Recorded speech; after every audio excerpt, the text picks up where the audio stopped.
Magandang hapon po sa inyo, Ma'am Edna. Magandang hapon po, sir. Ilang taon na po ba kayong kasal? Since 2017 pa po. Ilan po yung anak po ninyo? 4 po. Inabandona na yung pamilya ninyo?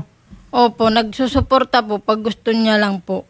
Pag yung ano po, hindi po siya tumutupad po sa kung ano po yung pinagkasunduan po namin sa abogado po. Bakit siya humiwalay? Meron bang May third party dito? mayroon po kasi nga po dalawa na po yung anak nila ng kabit niya. Kung humiwalay siya para ibahay yung kanyang babae, Opo. iyan ay isa ng krimen. Ngayon, ang isa pa sa mga inirereklamo po ninyo, hindi nagiging sapat po ba yung suporta po sa inyo? Hindi po, sir. Magkano po ba, ma'am, ang ibinibigay po sa, hindi na lang sa inyo, sa mga anak po ninyo? 2K, 3K po. Pero yung bali po yung inano namin doon sa kasunduan po, 5K kada katapusan po ng buwan, hindi niya po sinusunod yun. Tapos nag-stop na naman po siya. Yung 2K, 3K, sa isang buwan na yan. Hindi nga po isang buwan, sir. Kung kailan lang po nila gusto, siguro, saka po sila nagbibigay sa mga anak ko. Kasi inaasa na lang po sa akin lahat, simula pa po nung maliliit pa po yung mga anak ko hanggang ngayon. Ngayon po, masyado na po ako nasasaktan kasi kumbaga, nananahimik na po ako kasi inaantay ko na lang po yung ano po ng judge sa korte. Kaya lang po, parang matagal po kasi ang proseso tapos yung babae po hindi ko po nasampahan ng kaso kasi hindi ko naman po alam noon na kailangan po pag sinampahan yung asawa na ang kabit magkasama po. Ngayon po, sinasabi sa akin na dapat pati po yung babae. At saka yung babae po kasi na-stress ako, lagi napupunta doon sa kapitbahay namin, nakikipag-inuman. Dinadaanan lang po yung mga anak ko, sir. Kaya po doon ako, sumasama yung loob ko po. Opo. Masyado po sila nakaka-insulto po. Ma'am, may kaso na po ba ito? Si jury lang po, hindi po nakasama yung kabit po. Yung suporta po ba, ma'am, isinama na rin po ba ninyo doon sa kaso na yon? Opo. Ang mga tatay, ang mga magulang, obligasyon po nilang suportahan ng kanilang mga anak. No? Kasi may mga pangangailangan po yan. At nakadepende rin po yung amount of support, hindi lamang sa pangangailangan ng mga anak, kasama na rin po dyan yung kakayahan po ng nagbibigay. No? Hindi ka pa nakapagsampa ng concubinage? Hindi pa po eh. Oo, ibang issue naman po yon, yung concubinage po. No? Magandang hapon, Sir Jory. Magandang hapon po din po, sir. Ano pong masasabi ninyo doon, Sir Jory? Kasi sabi niya, daw na iniinis ko daw siya, iniinis. About saan bang iniinis ko siya? Palagi kayong nagpupunta dito sa kay Bernard. Kung hindi kayo nang aasa ng kabit mo, sige nga, ba't kayo laging nagtatawanan Hindi, dyan? kasi Ba't lagi kailangan mo makipag-inuman tapos dadaanan mo lang yung mga anak ko? Kapag talaga ng mukha nyo no? Siyempre po, nandun yung anak ko. Gusto ko na makausap po, kaya nagpupunta ko doon.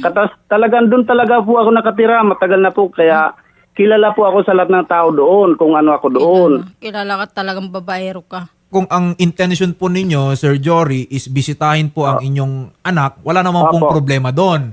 I think, ang ikinakasama ng loob po ng inyong misis, kung pumupunta po kayo doon, is number 1, dala-dala nyo daw yung babae ninyo. And number 2, parang makikipag-inuman ba sa kapitbahay? Hindi, halos di ka nga raw makapag-suporta sa inyong mga anak. Nagbibigay naman po ako sa anak ko. Nung nag-inom kami, ginaya ko ng ko doon, ng kapitbahay niyan. Ginaya ko, takay daw tayo, Jory. Payabangan mo. Suportahan mo yung mga anak mo. Hindi yung inuuna mo yung kaligayahan nagsusuporta ako dyan. Nagbibigay ako dyan. May ako dito, may mga sa GCash. May din ako, kung ilang beses ka lang napagbigay. Simula nung nagkapirmahan tayo. Yung pagbibigay nyo po kasi ng suporta is one thing. Yung another question po dyan is, sapat po ba yung ibinibigay po ninyo? And I think, yun po yung problema ngayon. Hindi na lang ng inyo pong misis, pati na rin po ng inyong mga anak.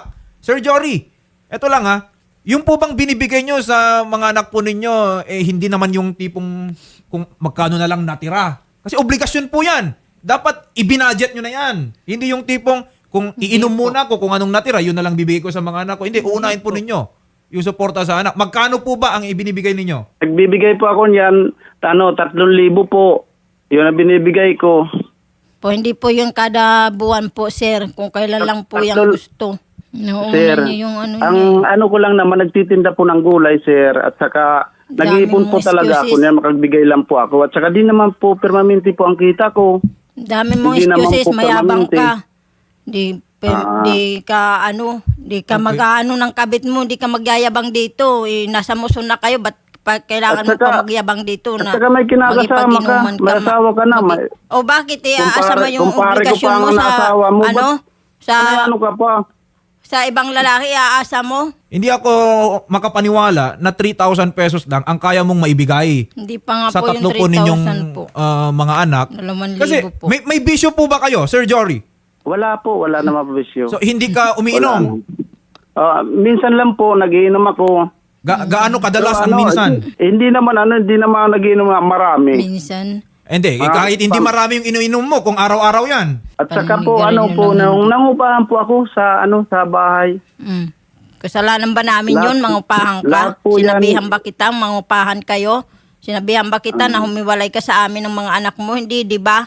Lahat yan ng Hindi ka kaanuhan mo, nagloko, kakatyan nandun yun ka ng pa lang kabit sa mo. probinsya, nagloko ka. Nagloko ka? Alam mo Asan mga ebidensya chat mo sa'yo? nagloko ako? Ako marami akong Alam mo ebidensya mga sa chat inyo. sa'yo, sabi, Huwag mo bata akong ka anuhin. kasi, Marami bata akong ka pa, ebidensya mahirap dito. ka pamahalin. Kaya tingnan Oh. natin. Marami Ay, akong kung hindi ebidensya. Alam mo sinasabi, yan. Dami kong chat na basa, kaya pala yung cellphone mo, ayaw mo ipa. Ano Pero ayaw sa ko ng akin, cellphone ko? Sabi yung chat mo, punta ka dito, mag-iinom tayo.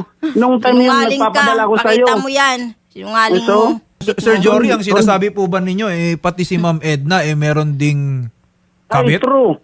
Ma'am, may anak po ba kayo sa iba? Bukod kay Sir Jory? Nagkaanak po ako, sir, sa iba kasi nga nung una naming hiwalay, yung kabit niya, nagkaanak po sila. Ilang taon na po ba itong mga anak ninyo, ma'am?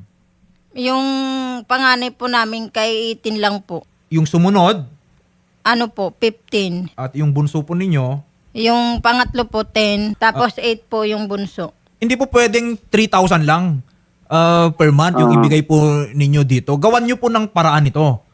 Hindi naman po, sir, parparas talagang kinikita ko sa pagtitinda ng gulay. Pag lalo na po Sabihin mo, pag malang mayabang gulay, yung halos, kabit mo. halos po wala akong tinutubo talaga. Halos walang Kapag tinutubo, malang kaya gulay. pala. So ang sinasabi nyo, Sir Jory, talagang hanggang 3,000 ka lang? Oo, yun lang po talagang makakaya ko talaga sa 3,000. Kasi nangungupahan po ako, lahat tubig, Wala akong ilaw, pakialam mo binabayaran ko. Pero nangungupahan sila, ka. Kasalanan wala mo po yan. sila, Di ko naman sila po sinabi sa'yo nangungupahan. mag-another, At saka may ano ka na pamilya naman, po, babae. kumpare kong asawa niyan. Kung Kaya, nagsabi ako sa'yo may na pamilya, mag-another ka dapat hindi babae, sa na, mangupahan kayo yun. Ikatwiran mo yun, pero hindi ko sinabi yun. Ma'am, paano po ba ninyo nagagawan ng paraan na buhayin tong mga anak po ninyo? Ayun nga po. May asawa naman po yan, yung asawa niya, nagtitinda po ng mais. Yun dati ang trabaho ko. Hindi, teka lang, Sir Jory, hindi ka ba nahiya na ang parang sinasabi mo, may kasama naman na to, siya na bahala sa mga anak ko? Kaya nga po. Wag naman Hindi ganun. na. Okay? Minaano niya Opo, po. Hindi Obligasyon naman, po ninyo ito sa bata, Sir Jory, kaya nga po hinahanapan po natin ng solusyon. Okay? Opo. Ano, Kasi hindi ako, yun- kung sinasabi mo 3,000 lang yung kaya mo, nagtataka ako kasi Opo. itong si Ma'am Ed na nagagawa niya ng paraan, ba't di mo kayang gawin yon? Yun lang man po ang nagagawa ko talaga po, sir. Yun Kasi lang nga po. mayabang kayo At ng saka kabit mo. hindi naman po Masinuuna ako mo yung umaasa kabit dun mo. sa Yan kumpare mga ko, anak sa mo asawa niya. pinapabayaan mo. Kasi Yan kung ang umaasa sabihin po mo. ako, hindi na po ako Kalalaki nagpapadala mong tao. doon. Sir Jory, saan po kayo nagtitinda po ng gulay? Dito lang po sa Muson. Sa Muson, Malabon. Malabon. Kasi Opo. ang gagawin namin dito, pwede kaming kumontak ng mga ibang mga tindero, tindera dyan. Tatanungin Sige po. namin ano yung average na kinikita ninyo buwan-buwan. Opo. Kasi, Sir Jory, alam nyo naman po siguro ito, obligasyon po ninyo yan, nabuhayin. Okay? Opo. Tustusan At yung saka- pangangailangan ng mga anak ninyo. Opo. Kaya gagawan po dapat ng paraan. Okay? Hindi Opo. pwedeng sasabihin nyo na lang na hanggang dito lang ako eh. Ganun po yan. Dami Naglalago lang naman ako, sir. Di naman na sinapisto talagang malakasan sa palengke. Hindi po. Lako lang yung Mayabang ka lang ka. yung tumisigaw. Ma'am, teka lang, ha?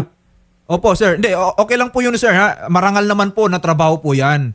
Okay? Hindi rin naman po Opo. namin question yung inyo pong kakayahan. Ang sa amin lang po dito is, talaga bang 3,000 lang ang kaya nyo pong ibigay? Okay? Kasi kahit naman sino siguro dito, alam naman na hindi sasapat. Ganito po ang suggestion ko sa inyo, Ma'am Edna. Total, nabanggit naman po ninyo na meron na pong isinampang kaso. Okay?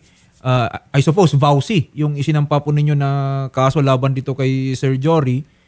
Ang mainam po na gawin ninyo, ma'am, kausapin po ninyo, abogado ninyo, mag-file po kayo ng tinatawag na application for support pendente lite. Okay? Na kung saan, yung korte, okay, ay pag-uutusan po ang isang magulang na habang dinidinig yung kaso na ito, magbigay ka ng suporta doon sa mga anak ninyo. Yung tamang suporta. Okay? At kung hindi po niya susundin, kasi order na ng korte yon. Kung hindi po niya susundin yon, may kaukulang parusa po yon. Okay? Opo, sir. Schedule po natin yung paghaharap po ninyo sa tanggapan po ng CSWD ng Malabon po para mapag-usapan ninyo yung para po doon sa bata. Salamat po at magandang hapon po. Ma'am Edna, thank you very much.